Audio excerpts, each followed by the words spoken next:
Assalamualaikum warahmatullahi wabarakatuh.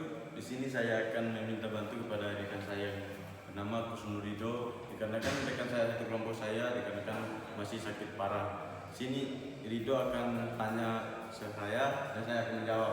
Ya, silakan Ridho. Baiklah, kali ini saya akan bertanya tentang pendidikan Pancasila. Yang pertama itu jelaskan perbedaan antara hak dan kewajiban.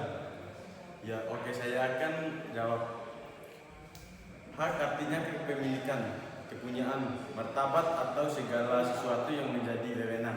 Sedangkan kewajiban adalah segala sesuatu yang harus dilakukan, entah itu berkaitan dengan perkataan, tindakan, hingga perbuatan. Ketika seseorang sudah melaksanakan kewajiban dengan benar, maka ia akan mendapatkan apa yang menjadi haknya.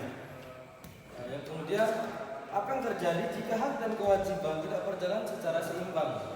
Jika diantaranya hak dan kewajiban berjalan secara berat sebelah, maka disinyalir akan terjadi perselisihan, pertengkaran, permusuhan dikarenakan ada salah satu pihak yang merasa dianiaya alias dirugikan. Kemudian nomor 3 itu mengapa hak dan kewajiban harus seimbang? Hak dan kewajiban harus seimbang supaya kita mendapatkan keadilan, kesejahteraan, keamanan, hingga kenyamanan dalam hidup, baik di lingkungan keluarga, sekolah, masyarakat, hingga dalam berbangsa dan bernegara. Kemudian contoh hak kewajiban yang tidak seimbang. Ya, contohnya misalnya guru memiliki kewajiban mengajar, sedangkan siswa memiliki hak mendapat ilmu dan materi. Tapi sayangnya guru sering absen, alias bolos dan mengajar.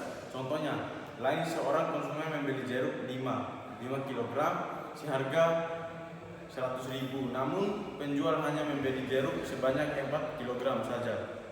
Dalam kasus ini hak konsumen telah dikurangi sekaligus dicurangi. Kemudian apa yang menyebabkan ketidakseimbangan antara hak dan kewajiban warga negara? Ada beberapa hal yang menyebabkan ketidakseimbangan antara hak dan kewajiban warga negara, seperti perilaku tidak taat aturan, egois, ingin menang sendiri, enggan bertoleransi, hingga rendahnya tingkat kesadaran dalam hidup, berbangsa dan bernegara. Kemudian, jika kewajiban terhadap negara tidak dilakukan akan mengakibatkan apa?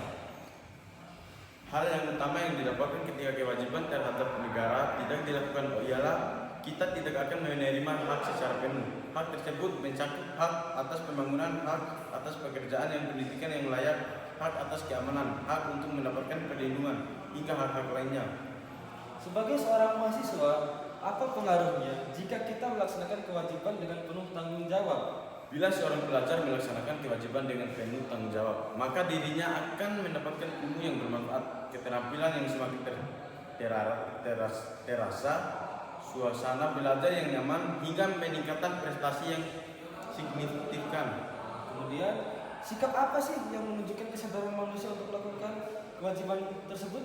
Di sini sikap tanggung jawab. Alasannya, karena saya akan bertanggung jawab, akan mengerjakan sesuatu secara sadar tanpa perilaku disuruh maupun menunggu perintah dari orang lain. Mengapa setiap warga negara memiliki hak dan kewajiban dalam hidup bernegara?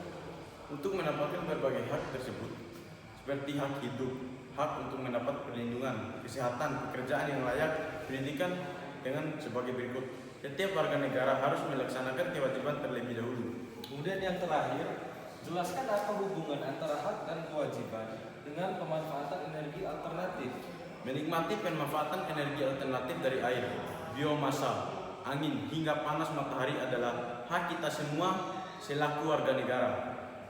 Adapun kewajiban kita sebagai penerima hak ialah menjaga, merawat, memelihara, serta tidak boros dalam memanfaatkan energi alternatif. Hak dan kewajiban terhadap pemanfaatan energi alternatif di sini saling berhubungan, karena jika energi tersebut tidak dirawat dan dijaga, karena jika tidak, maka energi alternatif tidak bisa saja tercemar atau bahkan habis, sehingga hak kita semua akhirnya jadi tidak terpenuhi. Sekian dari jawaban saya. Mungkin rekan saya Ridho puas dengan jawaban saya. Dan saya mengucapkan terima kasih kepada Ridho yang telah membantu saya. Ya, saya akhiri. Bila ada kata yang salah, saya mohon maaf. Wassalamualaikum warahmatullahi wabarakatuh. Waalaikumsalam.